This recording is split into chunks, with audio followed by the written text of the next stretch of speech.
প্রিয় অনিন্দিতা, কেউ কাউকে এতটা অবহেলা করতে পারে? তোমার সঙ্গে দেখা না হলে জানা হতো না, বোঝা হতো না। কথা না বলে, পাশে না বসে আমিও রুকমিনীর মতো ভালোবাসতে পারি। যে কারণে চিঠিটি তোমাকে লিখছি, তা বলার আগে ছোট্ট একটা গল্প বলি। খুব সম্ভবত তখন ক্লাস 7 কি 8 পড়ি। বাড়ির সামনে ছিল খরস্রোতা হরিহর নদ। স্কুল থেকে ফিরে বড়শি দিয়ে মাছ ধরতে যেতাম।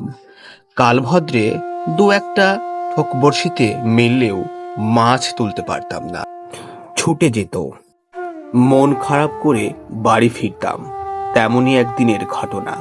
বাড়ি ফিরে মন খারাপ করে বসে আছি, চোখ মুখ শুকনো দেখে মা বললেন, কিরে, আজও নিশ্চয়ই মাছ ছুটে গেছে, মাছ পাসনি? একটা মাছ ধরতে পারিস না, বড় হয়ে কি করে খাবি?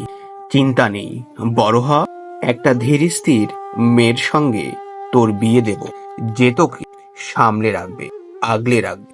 বাকিটা বলতে লজ্জা করছে, তাও বলি। মায়ের মুখে ওই কথা শোনার পর থেকে প্রায় একটা মেয়েকে স্বপ্নে দেখতাম। হাসি ঠাট্টার পাত্র হব ভেবে এ কথা কাউকে বলতে পারিনি। আজ তোমাকে বললাম। সত্যি বলছি, আজও চোখ বুজলে তোমার মুখটা স্পষ্ট দেখতে পাই।